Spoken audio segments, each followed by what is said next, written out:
Hello students, welcome back to the English vlog. In the previous video, I have explained you part 1 of lesson number 2, which was Evelyn Glennie listens to sounds without hearing it. Now in this video, I am going to cover the explanation of part 2, for which the title is The Shehnai of Bismillah Khan. Here in the title, the word Shehnai is the name of a musical instrument. I hope you would be aware about it. And we are going to read about a person in this part whose name is Bismillah Khan. He was a very renowned Shehnai player and he was known as legend. Why am I calling him legend? Because he has done something which was of historical importance or significance for the country.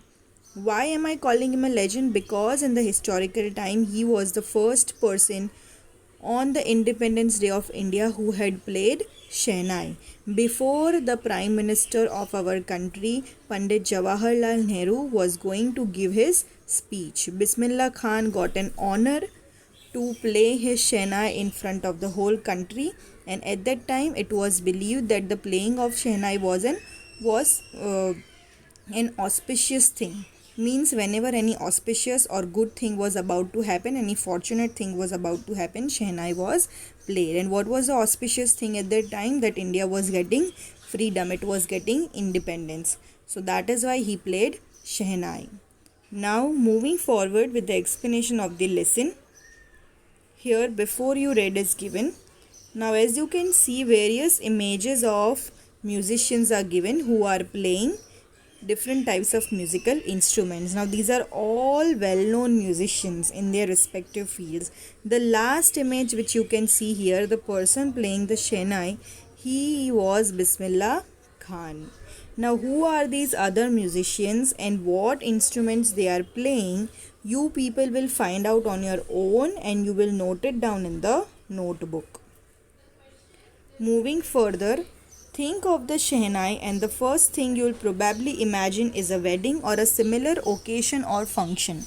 The next probably be Ustad Bismillah Khan, the Shehnai maestro playing this instrument. Now this particular lines are trying to tell us that whenever we talk about Shehnai, the first thing which comes our mind is that it is a musical instrument which is mostly played in the occasions of wedding or some good auspicious functions. And after Shehnai, if anything will come into our mind would be Ustad Bismillah Khan, the person who was a very legendary and renowned player of this musical instrument. He was the Shehnai maestro. Here maestro is an Italian word used for master, someone who is specialized or skilled in a particular thing. So similarly, Bismillah Khan was also mastered or skillful in playing this Shehnai instrument. Now we'll begin with the lesson. The lesson begins with Emperor Aurangzeb banned the playing of a musical instrument called pungi in the royal residence, for it had a shrill, unpleasant sound. Now this story goes back to the time when Mughals were ruling India before Britishers. So at that time Aurangzeb's rule was there and he had banned, means he had stopped the playing of a musical instrument called pungi. Why had he banned this? Why did he tell that no more this type of musical instruments will be played? Because he thought that it produced a shrill. Shrill means very sharp, and unpleasant means which we do not find good enough. So that particular instrument pungi, it produced very unpleasant sound which he did not like. That is why he told the people, he announced that such type of instruments will no more be played in the royal residence. Means in the palace it won't be played. Pungi became the generic name for reeded noisemakers. Now here the word pungi, it became the generic name which is a common name given to a group. Like here meaning is given, a name given to a class or group as a whole.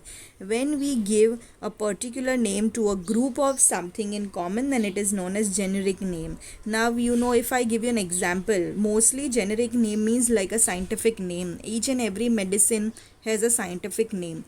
But when different companies sell them, different brands sell them, they give it different names.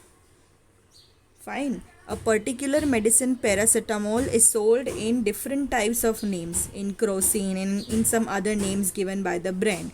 But the common name for it, the generic, the scientific name for it remains paracetamol only. So similarly, for all the kinds of instruments, like here reeded is given, wind instruments which have reeds like the flute, the clarinet, etc. So various instruments which were played with the help of the wind, those instruments were referred as pungi, and they were banned by Aurangzeb because he thought that they did not produce any good or pleasant sounds. Now what happens next? A barber of a family of professional musicians who had access to the royal palace decided to improve the tonal quality of the pungi. So once what happened, there was a barber. Barber, you all know, a person who cuts hair. So barber, he was born in a family of professional musicians. He belonged to a family of professional musicians, and he had an access, he had permission to go to the royal palace. So he decided that he will improve, as pungi was banned. So he thought that the king did not like it because of the unpleasant sound it produced. So he thought that he would improve the tonal quality of the pungi. Means he would improve the sound quality of the pungi. So what did he do? He chose a pipe. He took a pipe, a natural stem with a natural hollow stem. Hollow means empty stem from inside. That was longer. It was longer in shape and it was broader than the pungi. And he made 7 holes on that particular stem of the pipe, or on that particular pipe. When he played on it, when he blow wind through it and played, what did he do? He opened and closed some of the holes, closing and opening some of these holes. So when he played that particular hollow stem by blowing wind through it and opening and closing certain holes, it produced a very soft and melodious sounds. He played the instrument before royalty and everyone was impressed. Now when he played such an instrument which he made in a way that he tried, which produced soft and melodious sound in front of the royalty, in front of the king and his members, everybody were impressed. The instrument, so different from the pungi, had to be given a new name. Now this instrument was different from pungi. It was not alike, and it produced very good sound. So now everybody thought that a particular name should be given to it. Now as the story goes, there is a story behind it, that how this particular instrument Shehnai got its name from. Since it was first played in the Shah's chambers and was played by a nai, which means barber, the instrument was named the Shehnai. Now the story goes along that because this instrument for the first time was played in the Shah's chambers. Now during the Mughal times, the kings were referred as Shahs. So that is why it is known as Shah's chambers. In the Shah's court, this particular instrument was played. So that word Shah is referred as Sheh in the instrumental name, and Nai means barber, as it was first played by the barber, which is also known by the name Nai in a normal vernacular language. Therefore the instrument was named Shehnai. Here Sheh means in the Shah's chambers for the first time it was played, and Nai means the person who played it for the first time, that is the barber. Now as you can see in the image, you can see the difference between pungi and Shehnai. Here pungi had comparatively narrow and small stem or pipe, whereas Shehnai is having long and broader stem. Now, the sound of the Shehnai began to be considered auspicious. Now, everybody believed that as the sound which was produced from the Shehnai, it was very soft and melodious. So, everybody considered it very much auspicious, that whenever something good or something of good fortune was going to happen, people used to play it. And for this reason, it is still played in temples and is an indispensable component of any North Indian wedding. And as it is considered, its playing is considered auspicious, that is why it is mostly played in the temples, and it is an indispensable. Indispensable means unavoidable, something which is necessary, without which we cannot go on with the further work. So Shehnai had become an irresistible, important or necessary component of any North Indian wedding. Like any North Indian wedding would be incomplete if Shehnai wouldn't be played in it. In the past, the Shehnai was part of the Naubat or traditional ensemble of 9 instruments found at royal courts. Now, Shehnai also belong to a group of instruments. Now, here the word Naubat is an Urdu word which is referring to 9 instruments, group of 9 instruments. Here, ensemble word is to be pronounced as ensemble, which means things considered as a group. So Naubat word is referring to the group of 9 instruments which were played in the royal courts at that time, and Shehnai was also a part of that group. Till recently, it was used only in temples and weddings. The credit for bringing this instrument onto the classical stage goes to Ustad Bismillah Khan. Now, at that time, it was mostly played in temples and weddings only, but later on, it also started to have classical usage, means it was used in the stage performances as well. And how did this happen? This whole credit goes to Ustad Bismillah Khan ji, because he was the one who brought it to that level that it could also be the part of the stage performances.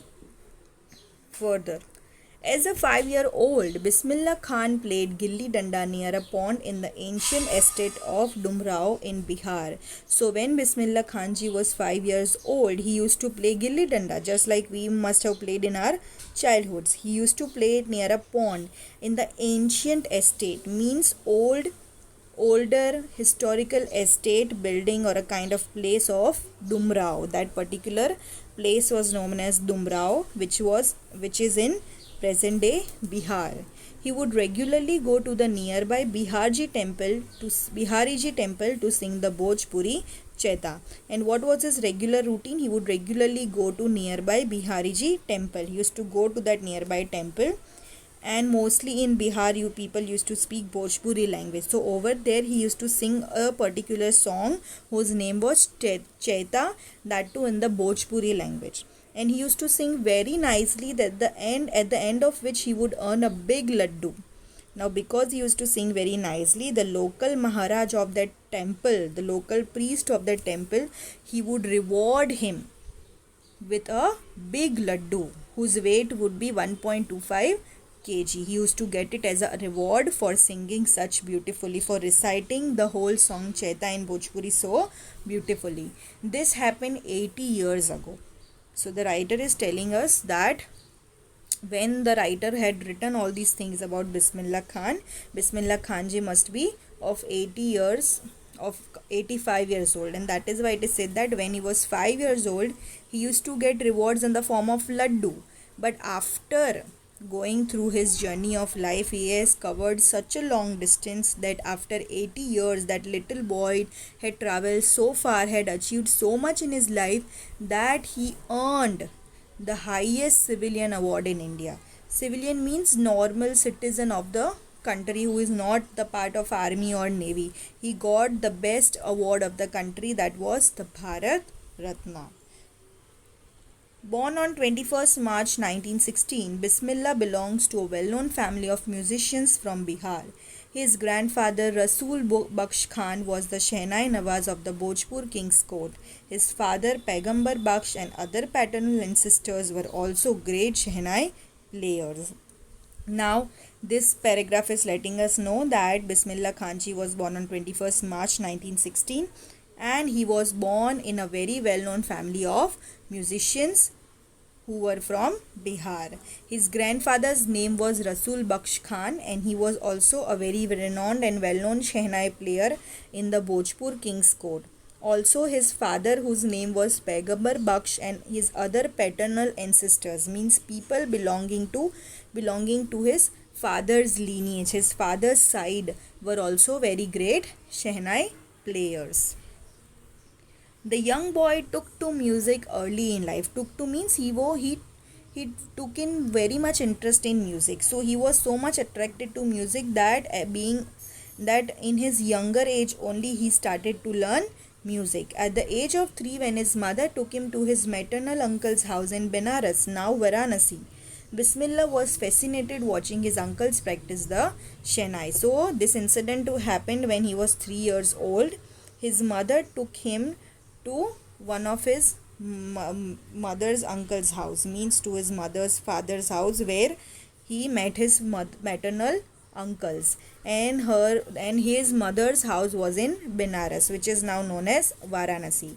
So when Bismillah Khanji went over there, he was so fascinated, he was so attracted and amazed by watching his uncles practice the Shehnai. So when he saw that his uncles were playing Shehnai very nicely, he was so attracted by them that he thought that he would also learn it. Soon Bismillah started accompanying his uncle Ali Baksh to the Vishnu temple of Benares, where Baksh was employed to play the Shehnai. So soon what Bismillah ji started doing, he accompanied, means he went along with his uncle whose name was Ali Baksh, and he was employed, he was appointed or hired in the temple of Vishnu in Benares, where he had to play Shehnai.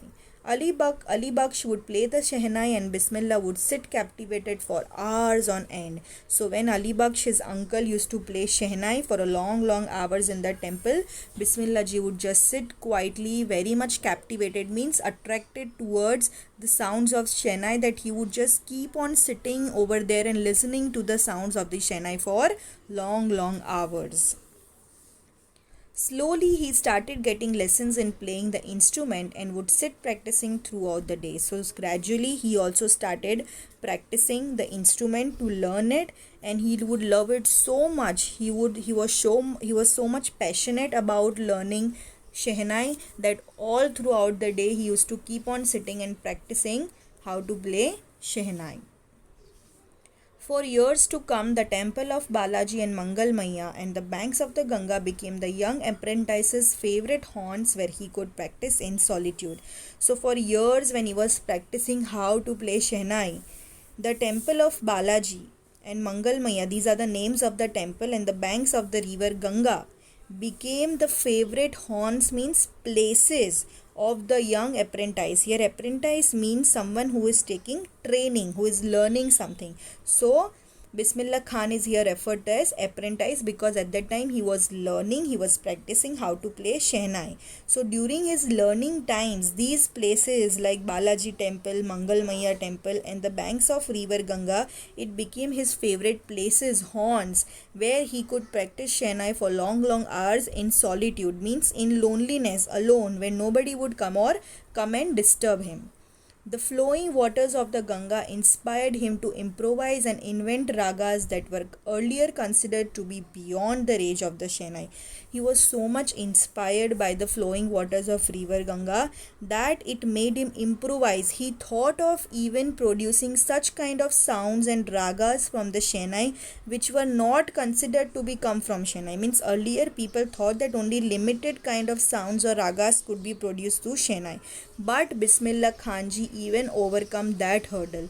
He produced such ragas using the Shehnai which no one thought that could be played through Shehnai. At the age of 14, Bismillah accompanied his uncle to the Allahabad Music Conference. So when he became 14 years old, he went along with his uncle to the Allahabad Music Conference. Over there, he played, he performed. At the end of his recital, means after his performance ended, there was a person named Ustad Fayaz Khan. He patted the young boy's back, means he congratulated the boy and told him he appreciated him for his performance and told him that if you work more harder in this field, then you shall make it. Work hard and you shall make it. Means he tells him that if you work more harder, you will be able to make a name, you will be able to make a mark in this field of Shehnai playing. With the opening of the All India Radio in Lucknow in 1938 came Bismillah's big break. Now what happened in Lucknow at that time in 1938, a radio station opened whose name was All India Radio.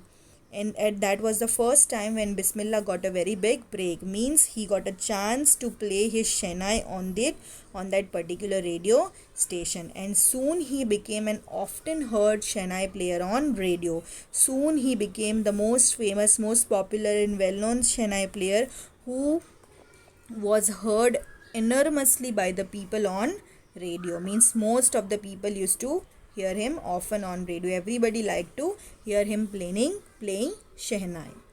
When India gained independence on 15th August 1947, he was such a great Shehnai player that he also got this honor of playing Shehnai on the Independence Day of India. When India got independence on 15th August 1947, Bismillah Khan became the first Indian. He was the first Indian to greet the nation, to congratulate, to celebrate with the nation with his Shehnai, to to celebrate the auspicious day of Independence Day with the help of his Shehnai playing. He poured his heart out into Rag Kafi. So from this we come to know that on the day of independence, he got this honor to play his Shehnai. And which rag did he sing? Which rag did he produce?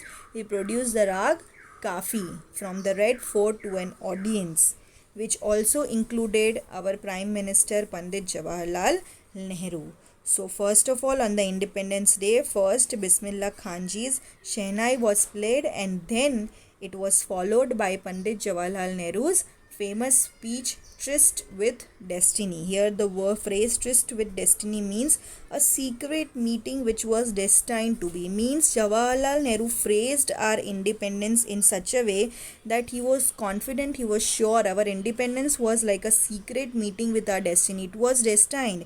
India was destined to get independence, and such an auspicious arrival of independence was greeted by the famous Shehnai playing of the legendary Bismillah Khanji. Bismillah Khan has given many memorable performances both in India and abroad. His first trip abroad was to Afghanistan, where King Zahir Shah was so taken in by the maestro that he gifted him priceless Persian carpets and other souvenirs.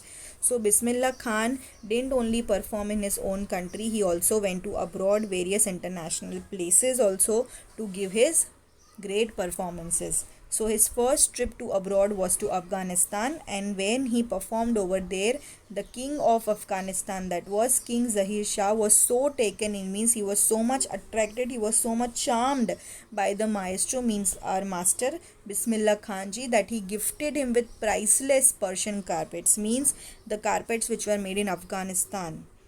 So he gifted him with those Persian carpets and also other souvenirs. Here souvenirs means things or gifts given in memory of a place, person or event. He used to gift him all these things so that Bismillah Khanji would remember his first trip to Afghanistan always, that when he went over there he played such nicely, and because of that the king rewarded him with such souvenirs and gifts that he would always remember.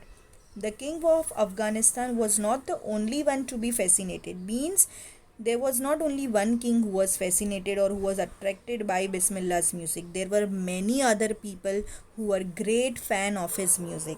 Film director Vijay Bhatt was so impressed after hearing Bismillah Khan play at a festival that he named a film after the instrument called Gunj Uthi Shehnai. So one of his another fan, who was a film director, Vijay Bhatt, he was also so impressed by his Shehnai playing, and after he heard him played at some film festival or at some another festival, he named a particular movie, a particular film after this instrument. The movie's name was Gunj Uthi Shehnai. The film was a hit. The film was a blockbuster. It was hit. People liked it very much. And one of Bismillah Khan's composition was also there in it, whose name was Dil Ka Khilona Hai Toot Gaya. And it also turned out to be a nationwide chart buster. Means that particular musical part, that musical composition also became very popular around the world. It became the record breaker. Despite this huge success in the celluloid world, means obviously Bismillah Khanji was getting so much recognition, so much fame from all around. People were mad about his music, and he got such success in the celluloid world, means in the film industry. Here celluloid word was referred in the earlier times to the film industry. Bismillah Khan's ventures in film music were limited to two. Means though despite getting such huge success in films and all, he just took only two projects of films of the celluloid world. First was Vijay Bhatt's Kunj Uthi Shenai, and the another project he took was of Vikram Srinivas's Kannada film, Kannada venture, which was Sanadi Apanna. Here ventures means a business project. Now as it is a business project, obviously it involves certain kinds of risk. I just can't come to terms with the artificiality and glamour of the film world, he says with emphasis. So why did he keep his working in the films limited to two only? Because he was the opinion in his mind that the artificiality means in the film people act, it is not natural.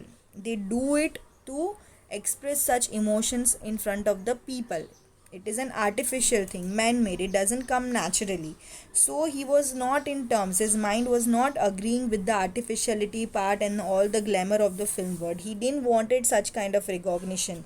He put emphasis, he laid stress on these things, and that is why he did not move forward much more in the celluloid world.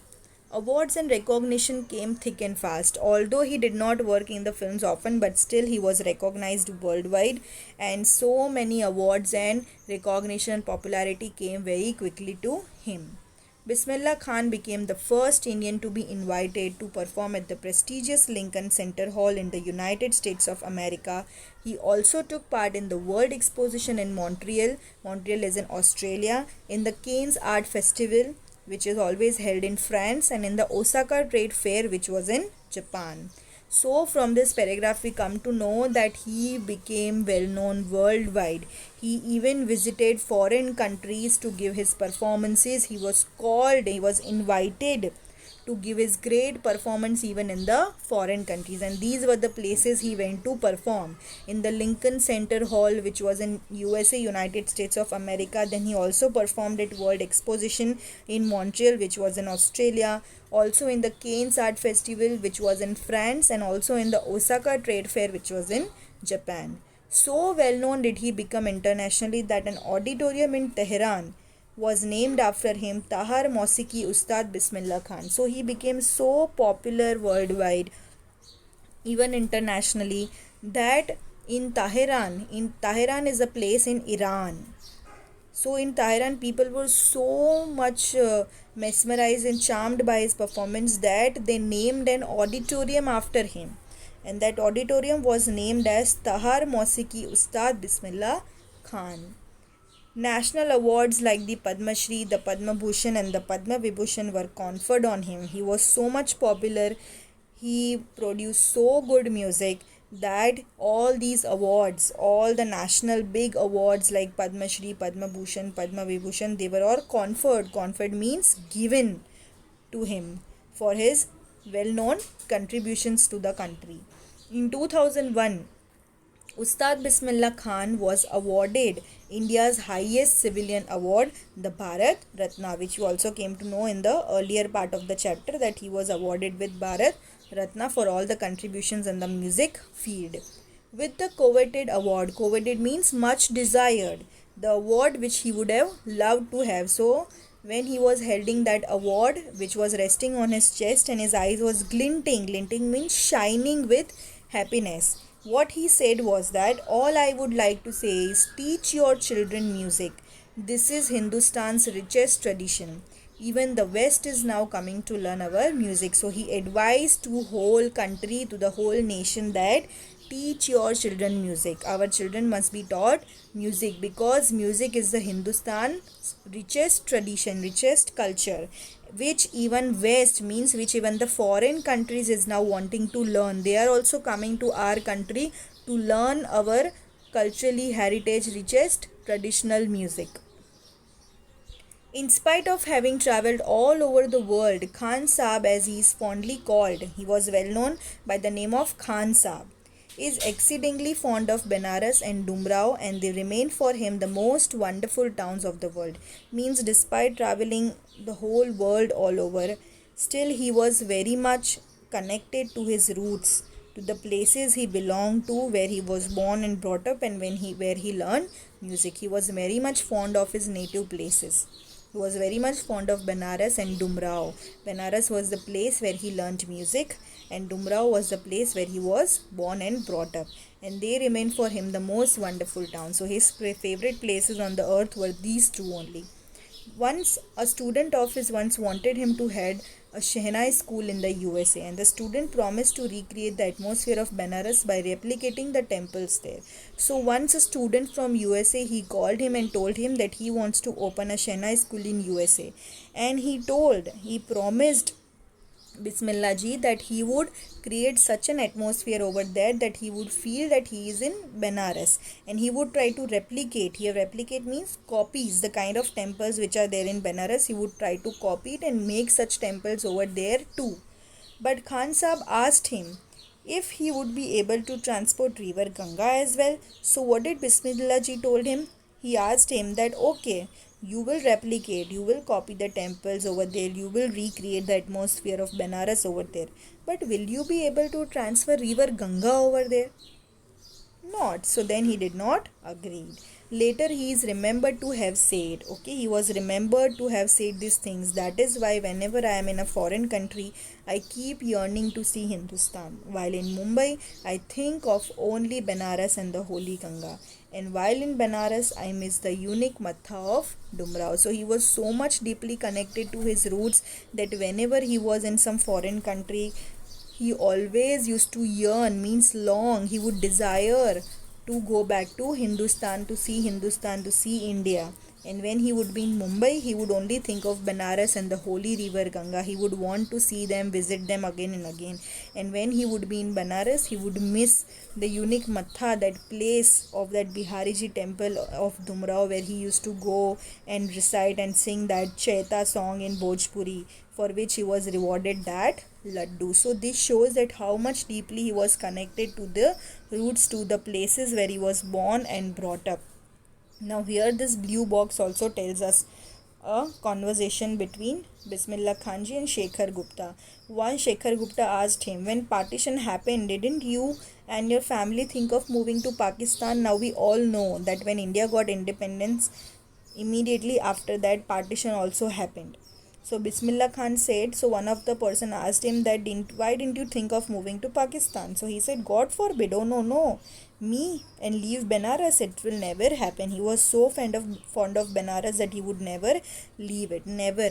He said once, funnily, that he went to Pakistan once and he just crossed the border so that he could tell to other people that he have been to Pakistan. And when he went over there, he just spent an hour over there. And what did he do? He said namaskar to other Pakistanis, and whatever Indians were present over there, he told them salam alaikum, so that he could create certain funny atmosphere over there. So he very funnily describes this incident of what he did over there. Further, Ustad Bismillah Khan's life is a perfect example of the rich cultural heritage of India, one that effortlessly accepts that a devout Muslim like him can very naturally play the Shehnai every morning at the Kashi Vishwanath temple. So basically his life is an example. He had an exemplary life of rich cultural heritage of India. His life shows us that even after being a devout Muslim, a very particular Muslim who used to follow very strict rules and laws of Muslims, still every morning he used to wake up and play Shehnai in the temple of Kashi Vishwanath. Means being a Muslim, he used to still play Shehnai in the Hindu temple, which shows that he had no religious barriers in his mind.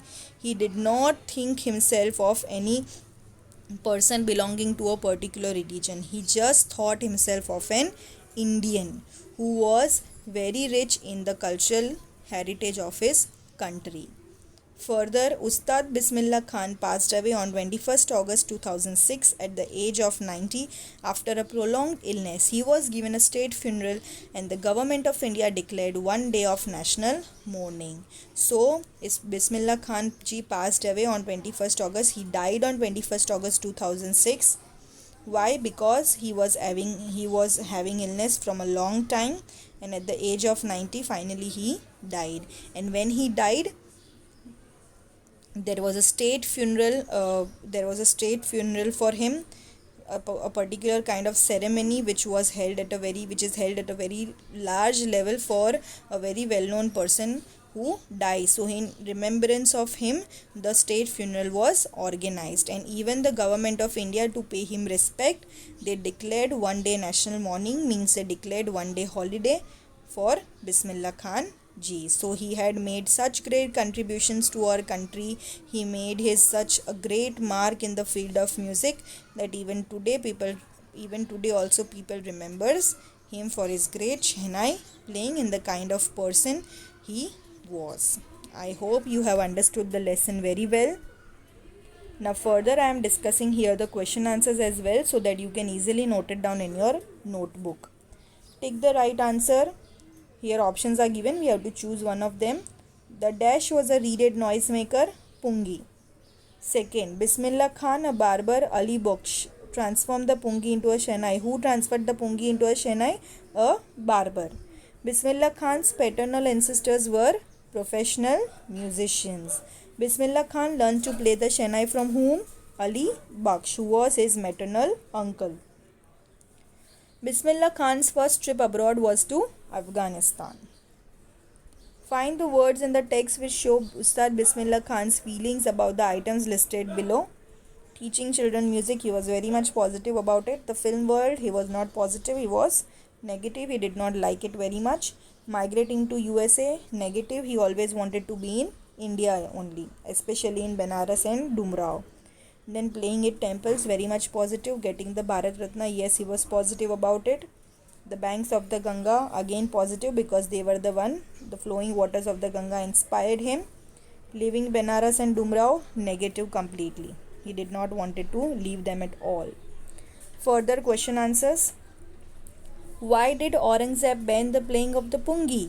Aurangzeb banned the playing of the Pungi because he thought that particular instrument Pungi, it produced a very shrill and unpleasant sound which was not liked by him, and that is why he banned the usage of it. He stopped the usage of it from playing it in the royal court. How is a Shehnai different from a Pungi?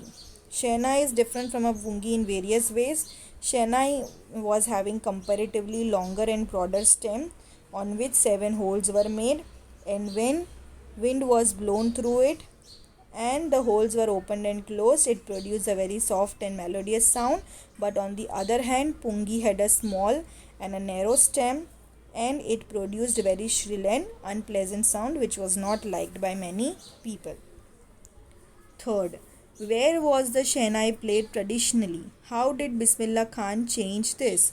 So Shehnai was mostly traditionally played in the weddings or at the temples, due to its auspicious, due to the opinion that it would bring auspicious occasions in one person's life.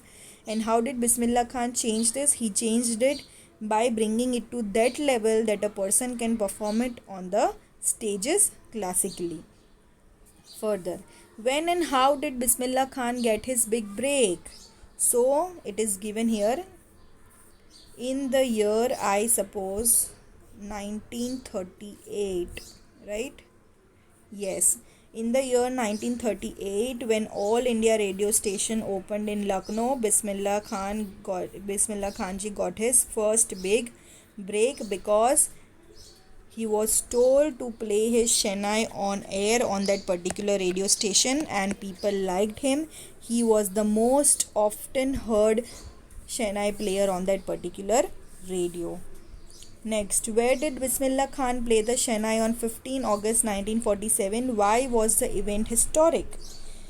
Bismillah Khan ji played the Shehnai on 15th August 1947, which was the Independence Day of India, in the Red Fort.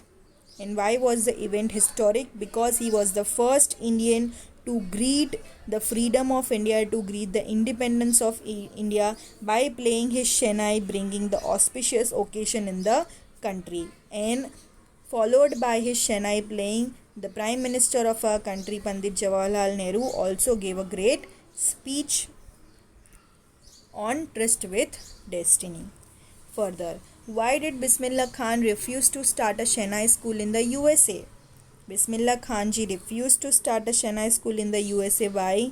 Because although that student would have recreated the atmosphere of Banaras over there by replicating the temples, by creating such an atmosphere, but he would not be able to transfer river Ganga over there, to which Bismillah Khan ji was very much attached, because the Ganga river, the flowing water of Ganga river, was the only thing which inspired him to produce such great ragas out of the Shehnai. So if that would not be there, he would not be able to teach over there. So that is why he refused to start a Shehnai school over there in USA. Find at least 2 instances in the text which tells you that Bismillah Khan loves India and Banaras. There are various instances. One is where he tells us that when he is in foreign country, he always yearns, he always longs, he desires to go back to India and see it. When he is in Mumbai, he thinks of Banaras, and when he is in Banaras, he thinks of his native place, his birthplace, Dumrao. The other instance we can talk about is the blue box which is given here. When somebody asked him that why didn't you move to Pakistan, then he said that no, he could never leave his roots, he could never leave Banaras and go, because he was very much deeply connected with his roots. He never wanted to leave his native place of Banaras and Dumrao. I hope everybody is clear with the lesson as well as the answers of these questions. Answers to these questions are to be written down in the notebook. Along with the video, I will be sharing the PDF for the glossary. The ones given in the textbook are also to be written. In the PDF, I will be giving you extra meanings which are also to be written in the notebook. Also, don't forget the first assignment that I gave you. In the beginning of the lesson, various images of the musicians are given who are playing different musical instruments. I have already told you that the last image is of Ustad Bismillah Khan ji. Who are there in other images, which musicians are there in the other images, and what musical instruments they are playing, that you have to find out on your own and note it down in the notebook. Stay home, stay safe.